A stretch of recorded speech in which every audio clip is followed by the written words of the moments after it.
We are the Gujarat Technological University.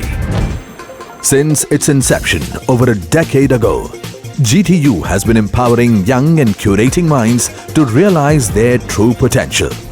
Over 4 lakh inspired students are enrolled with one of the premier academic universities in India.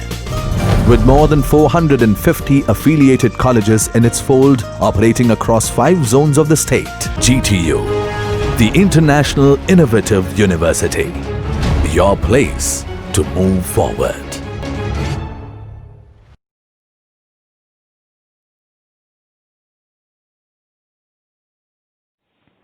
Good morning, all of you. My name is Pratik B. Patel, and I am an assistant professor in a KALOL Institute of Technology. And the subject is refrigeration and air conditioning, which is in a 6th semester in a mechanical engineering. So, without wasting time, we are conducting a lecture. Okay, so what is the refrigeration? Refrigeration is nothing but it is the process of removing heat from the body or enclosed space so that its temperature is first lowered and then it is maintained a level below the temperature of surrounding. Okay, so in this case the body or enclosed space is known as a refrigeration system. Okay, so next one is the various systems of refrigeration. So here is the some systems of refrigeration. Number one is the non-cyclic refrigeration system, in which refrigeration using ice, refrigeration by evaporation, refrigeration by dry ice. Second one is the cyclic refrigeration system, in which air refrigeration, in which there are mainly 3 refrigeration systems. Number one is the air refrigeration cycle, vapor compression cycle, vapor absorption cycle. Okay, so vapor compression cycle is generally used in a air conditioning as well as in a refrigeration system. Okay, the other refrigeration systems are the thermoelectric refrigeration system, steam jet refrigeration system, vortex tube refrigeration system, and magnetic refrigeration system. Okay, now what is the desirable properties of good refrigerant? Okay, so before we are starting some major topics, here is the some we have to know the properties of good refrigerant. Okay, so refrigerant which is circulated inside the refrigeration system, which can absorb or release heat. Okay, so that's so the inside space of body which will be maintain its temperature or lower its temperature. Okay, so here is the some properties of refrigerants, in which number one is the low boiling and freezing point. Number 2 is the high critical pressure and temperature. Number 3 is the high latent heat of vaporization. Okay, so this is the importance properties of refrigerant. Number 4 is the low specific heat of liquid and high specific heat of vapor. Number 5 is the low specific volume of vapor. Number 6 is the high thermal conductivity. Number 5 is the non-corrosive of metal. Okay, so refrigerant should have a non-corrosive of metal because which is circulated inside the system, and systems are made of metals. Okay, so it should have a non-corrosive to metals. Number 8 is the non-flammable and non-explosive. Okay, number 9 is the non-toxic. Okay, the refrigerant should have a non-toxic or non-poisonable. Okay, number 10 is the low cost. Number 11 is the easy and regularly available. And number 12 is the easy to liquefy at a moderate pressure and temperature. Number 13 is the easy to locating leak by odor or suitable indicator. Okay, so sometime the refrigerant which will be leakage from the systems, and we have to locate this by odor or by suitable instruments. So it is easily locating. Okay, it should be easily locating by this. And number 14 is the mix with the oil. Number 15 is the high coefficient of performance. Number 16 is the ozone friendly. Okay, sometimes we know that the freon type refrigerant are which are the non ozone friendly, but still we are using this. Okay, so we have no some options for this, okay, because its COP is very high, so that's why we are using this kinds of refrigerants. Okay, so next one is the air refrigeration systems. Okay, so air refrigeration system which is mainly used in aircraft systems. Okay, so there are some methods of air refrigeration system. Here is the list of methods. Number one is the simple air cooling system. Next one is the simple air evaporative system, and next one is the bootstrap air refrigeration system. Next one is the bootstrap air evaporative cooling system. Next one is the reduced ambient air cooling system. Next one is the regenerative air cooling system. Okay, so in which there are one or two types of refrigeration system which can be asked in a examination. Okay, so the most important air refrigeration system is nothing but it is the Bell-Coleman refrigeration system. Okay, so here is the one figure of its refrigeration Bell-Coleman air refrigeration system. It's a PV and T. This is the PV diagram and this is the TS diagram which are given here. Okay, so here is the mainly four components are of the Bell-Coleman refrigeration system. These are the four components. Okay, so here is the four components of this Bell-Coleman refrigeration system. Number one is the compressor, then after air cooler. Okay, next one is the expander, and then after cold chamber.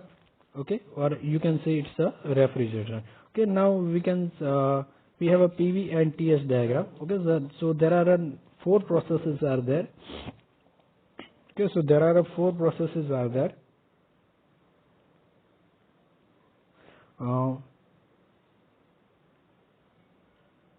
Okay, so there are four processes are there. Number one is the isentropic compression process. Number two is the constant pressure cooling process, isentropic expansion process, and constant pressure expansion process. Okay, in Bell-Coleman cycle we are using a working fluid as a air. Okay, and it is also known as a reverse Brayton cycle or a Joule cycle. So here is the PV and TS diagram. From point number 1 to 2, your air which will be increased from the so your air which will be compressed inside this compressor. So that's why it is the isentropic compression process from point number 1 to point number 2, in which your pressure which will be increased from P1 to P2, and from you can see in a TS diagram your temperature is also increased from point number 1 to 2. Okay, next process is the 2 to 3, in which we are using a heat exchanger, or you can say it's a cooler, which is air cooler. Okay, in second process is known as the constant pressure cooling process. Okay, in which the pressure which will be a constant, it is at P2 to P3, and the temperature which will be decreased from T2 to T3. Next process is the expander process. Okay, so it is nothing but isentropic expansion process. It is the in which is shown in a PV diagram is P3 to 4 point. Okay, so that's why the pressure which will be released, pressure which will be decreased from P3 to P4, and temperature which will be also decreased from T3 to T4. Next one is the cold chamber. Next one is the cold chamber or a refrigeration process, which is from point number 4 to point number 1, in which constant pressure expansion process which will be done. In this, the pressure which will be constant as like a P1 is equal to P4, and the temperature which will be increased from T4 to T1. Okay, here is the enthalpy in a TS diagram, entropy in a TS diagram. S1 is equal to S2 and S2 is equal to S3. Okay, so these are the process and these are the four components. Okay, now analysis of cycle. The heat rejection process which is done in at a constant pressure cooling process, it is nothing but Q23 is equal to Cp T2 minus T3. So T2 is the higher temperature, T3 is the lower temperature. Okay, and next one is the heat absorbed during the constant pressure expansion process, in which is also known as the refrigerating effect. Okay, so that's why it is nothing but Q41 is equal to Cp T1 minus T4. Okay, so this is the constant pressure expansion process. Okay, so which is done in a refrigeration, or you can say it is done in a here it is in a cold chamber. Okay, so this now network is nothing but Q23 minus Q41, means heat rejected minus heat input. Okay, means output minus input. It is nothing but we are considering Cp as a constant, so that's why in bracket T2 minus T3 minus T1 minus T4. Okay, now next COP. We know that COP is the refrigerating effect upon work done. Okay, so that's why as per our equations we are putting the value of refrigeration effect Cp T1 minus T4 and the work done Cp in bracket T2 minus T3 minus T1 minus T4. Cp cancel out and you are getting a new equation T1 minus T4 upon T2 minus T3 minus T1 minus T4. Okay, so now here we know that we have two processes are isentropic process number 1 to 2 and process number 3 to 4. So that's why T2 by T1 is equal to P2 by P1 raised to gamma minus 1 upon gamma, and T3 by T4 is equal to P3 by P4 raised to gamma minus 1 upon gamma.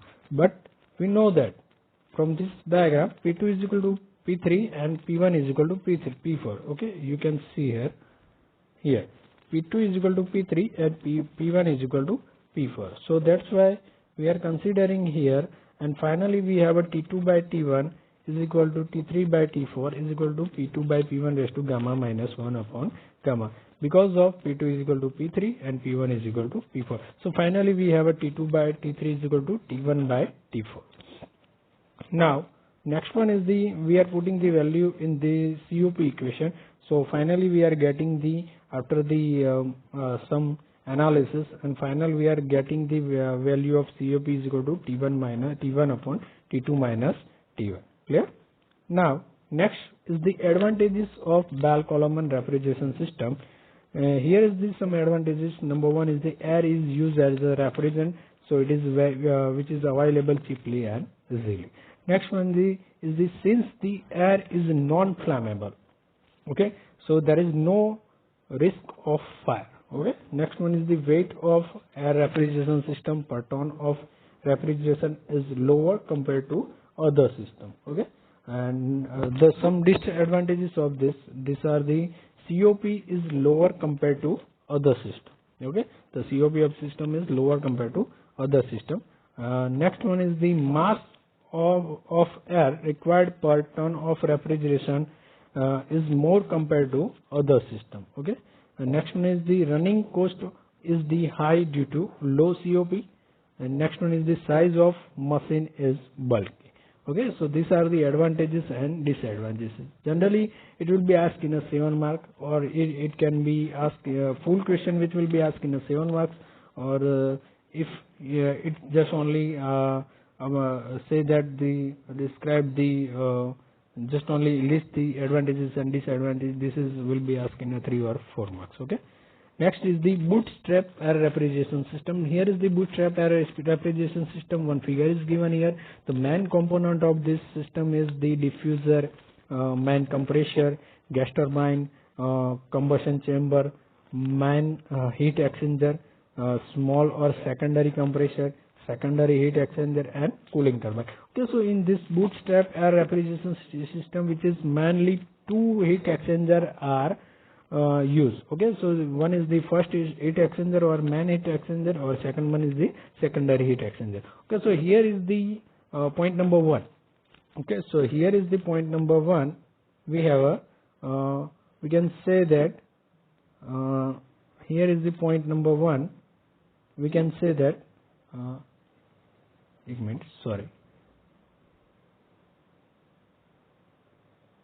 Okay, so here is the point number 1. The high velocity surrounding air which is passing from this diffuser. Okay, so high velocity surrounding air which will be passing from the diffuser, and the which is came out at the exit of this diffuser, and the function of diffuser is that the it will be converted high velocity of surrounding air into the high pressure of surrounding air. At the initial point the velocity is high, but at the exit of the diffuser the velocity which will be converted into pressure. So that's why at the exit the velocity which will be 0 and pressure which will be high. Okay, so the rammed air, which is air which is passing from the diffuser, it is known as a rammed air. Okay, so rammed air which will be now passing from the at a point number 2, which will be enter in the main compressor C1. Okay, in a main compressor C1 you can see here, this is the TS diagram. Okay, here is the line which are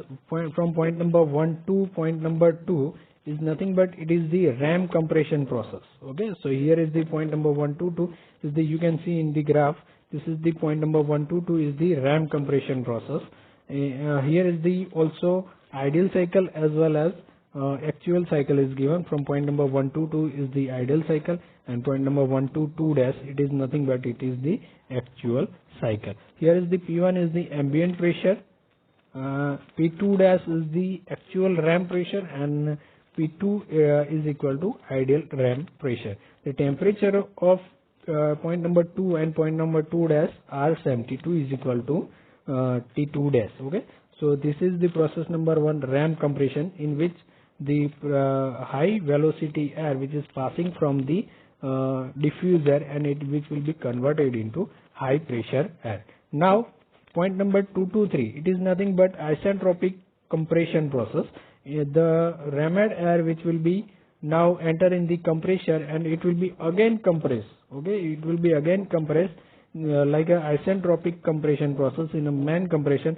So after that it's a pressure which will be also increased from point number 2 to point number 3, or you can say in a point number 2 dash to point number 3 dash in a main compression pressure, which is given by P3 in a TS diagram. Okay, so this is the main compression process, which is nothing but isentropic compression process in a main compressor. Okay, so okay, now here is the after the point number 3, point number 2 or point number 3, some air which will be bleed, which is gone inside the first heat exchanger, and other air, okay, other compressed air which will be gone inside the combustion chamber. Okay, so after that combustion chamber it will be gone through the gas turbine. Okay, so the gas turbine which will be give the power to the compressor, okay, main compressor to run the compressor. Okay, so the power which will be utilized to run the compressor, main compressor. Okay, so some air which will be bleed from the this main compressor, suppose the mass of air it is given by Ma, and it will be enter in the first heat exchanger, in which this air which will be exchange heat with the rammed air which will be came from the point number 2, or which will be came from the point number 2 and which will be exchange the heat with the first heat exchanger or a bleed air. Okay, so you can see in this graph, from the point number 3 to point number 4 it is nothing but cooling in a heat exchanger number 1. So that's why the temperature and pressure of this air which will be decreased. Okay, and so after that point number 4, your air which will be now enter in the secondary compressor C2. Okay, in a secondary compressor again it will be increase its pressure, and the process is known as isentropic compression in a secondary compressor. So again the point number 4 to 5, it is nothing but it is the isentropic compression process, in which the temperature and pressure which will be increased. Okay, so that's why the secondary compressor, the pressure is the P5. Okay, and after that it will be again enter in this secondary heat exchanger, and again it will be exchange the heat from the cold air which is came from the after the diffuser, and which is rammed air. Okay, so this will be again heat exchange with this rammed air. Okay, and it will be came out at the point number 6. Okay, so you can see in this graph the point number 5 to 6. Okay, the cooling in a heat exchanger number 2. Okay, so cooling in a heat exchanger number 2. Okay, So it will be again decrease the decrease the temperature from point number 5 to 6, and again the decrease the pressure from the point number 5 to 6. Okay, so generally this is the now point number 6. Again the air which will be enter in the cooling turbine. Okay, so here is the in a cooling turbine the pressure the air which will be expand. Okay, so that's why the process is known as a isentropic expansion process in a cooling turbine. Okay, so this is the point number 6 to point number 7 is nothing but it is the isentropic expansion process. In here the pressure and temperature which will be decreased like this. Okay, so temperature you can see from the TS diagram, temperature which will be decreased from point number 6 to point number 7. Okay, so here is the point number 6 and 7, then the point number 6 to 7 dash is the actual process. Okay, so after that the point number 7 the air which will be enter in the cabin, in which the temperature of cabin which will be maintained.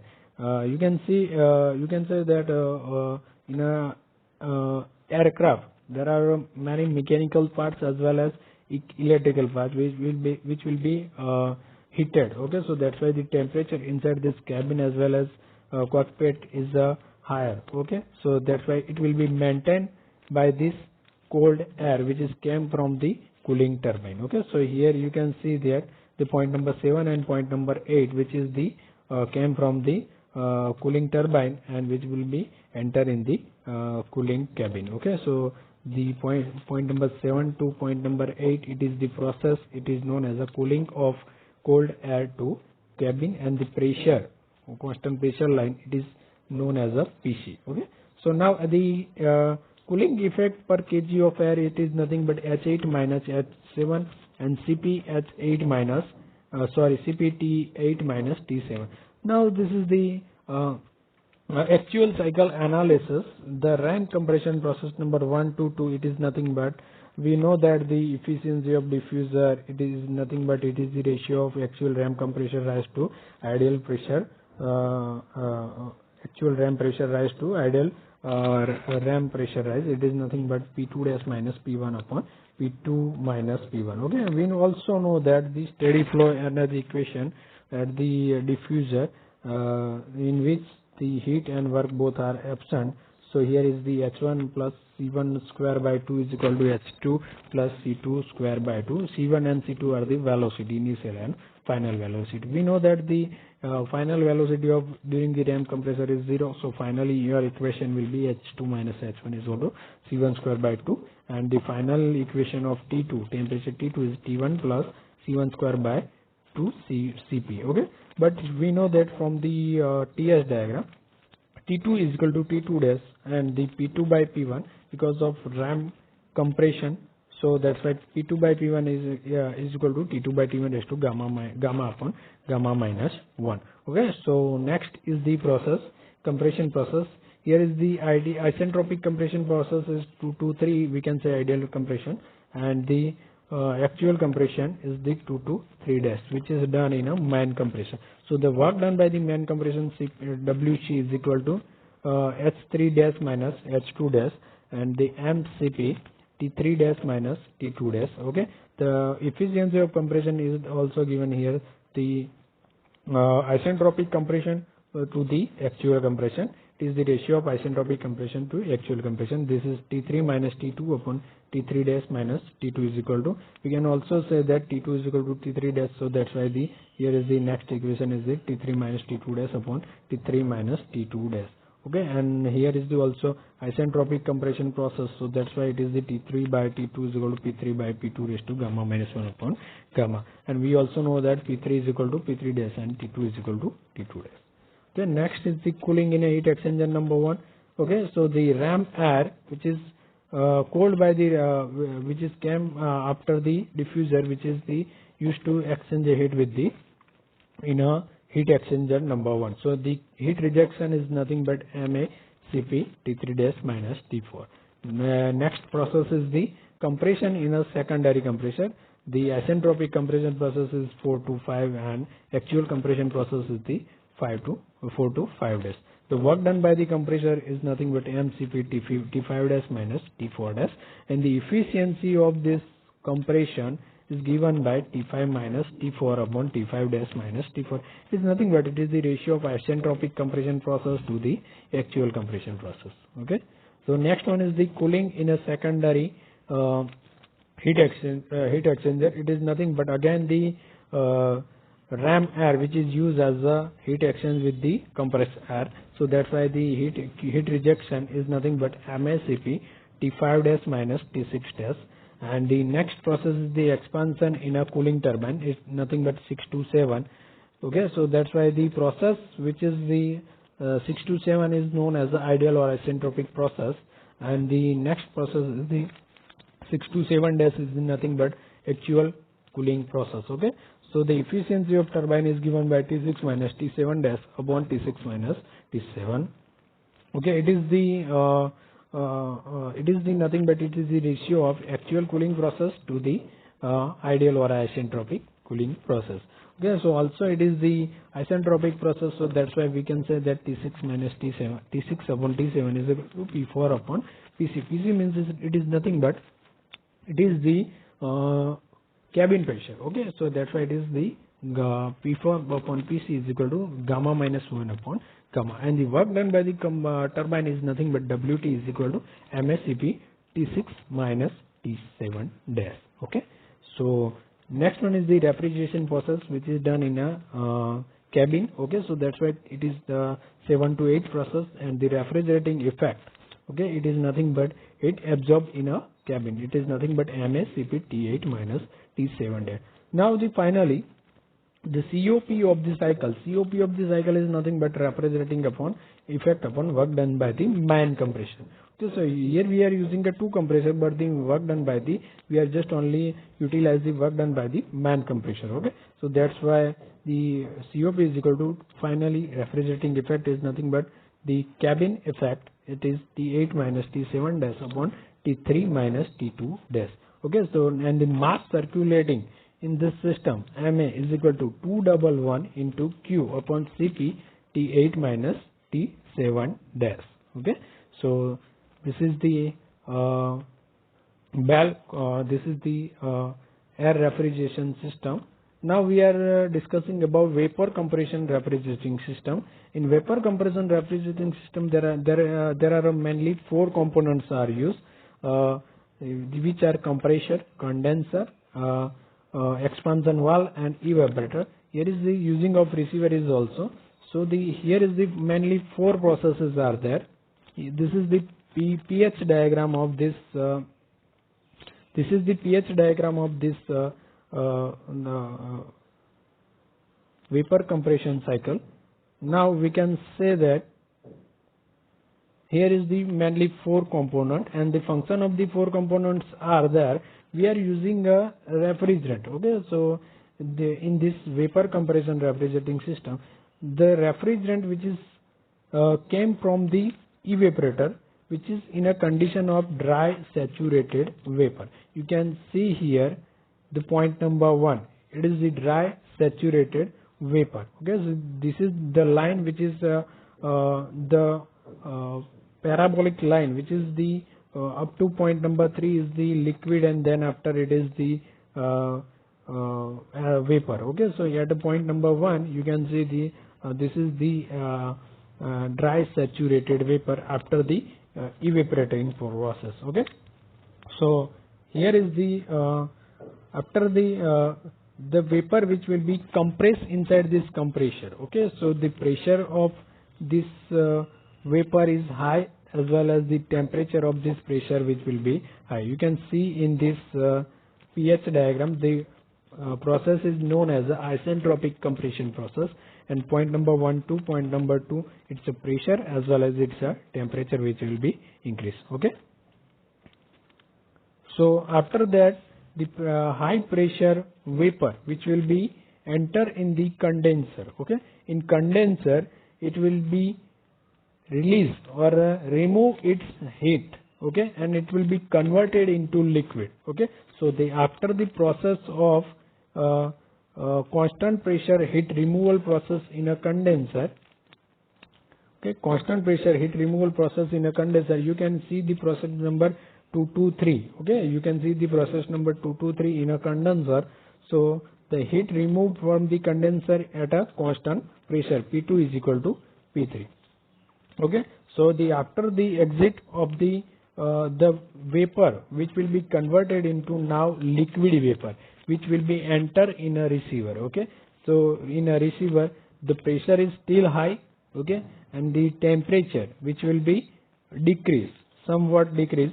Okay, so pressure is high, and after this receiver it will be enter in the expansion valve. Okay, so expansion valve in a generally refrigerating system or a domestic refrigerator, the capillary tube is used as a used as a expansion device. Okay, so you can see from this graph.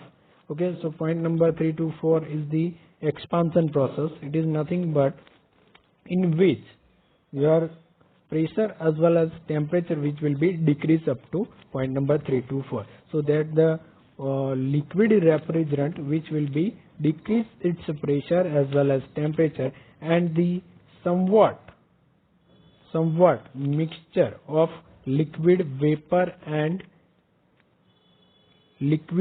vapor which will be exit from the expansion valve. Now it will be enter in the evaporator. In evaporator, the whole heat which will be absorbed from the enclosed body. Okay, the evaporator vapor which will be absorb the heat from the enclosed body, and it will be converted into vapor. Okay, so the liquid and vapor mixture which will be now converted into dry saturated vapor after the evaporator process. Okay, in evaporator there is a constant pressure heat absorption process is done. Okay, so this is the cycle of, and again it will be enter in the compressor. Okay, so again is the dry saturated vapor at the point number 1 which will be enter in the compressor. Okay, those fully cycle which will be again run. Okay, so now what is the refrigerating effect? Here is the whole process is done here. There are mainly 4 processes are there. Number 1 to 2 is the isentropic compression process. Okay, then after constant pressure heat removal process in condenser, then after in expansion, it is nothing but it is the expansion process in which the pressure which will be decreased as well as temperature which will be decreased. Then after evaporator, it is nothing but constant pressure heat absorption process. Okay, so these are the totally cycle of this vapor compression cycle. Now here is the refrigerating effect which is done in a evaporator. Okay, it is nothing but H1 minus H4. Okay, this is the H1 minus H4, and work done in the compressor it is nothing but it is the H2 minus H1. Okay, so COP is nothing but it is refrigerating effect upon work done. So COP of this whole system is H1 minus H4 upon H2 minus H1. Okay, so these are the working processes or a function which will be which we are discussing here. So the function of all these things are we are already discussed. So that's why compressor, condenser, receiver, then after expansion valve and evaporator. Okay, all these things are okay. And now next is the comparison between vapor compression cycle and air refrigeration cycle. Okay, so here is the some comparison point. Number 1 is in a vapor compression cycle, it is the smaller size for the given capacity of refrigeration, and in an air refrigeration system, it is the bigger in a size for the given capacity of refrigeration system. Okay, you can see that in a vapor compression system there will be a compact size. Okay, so you can see in your domestic refrigeration as well as in a air conditioning which is in your home. Okay, so this in a smaller size or it is in a compact size. And air refrigeration system which is used mostly in aircraft systems. Okay, so it is the bigger in a size for the given capacity of refrigeration.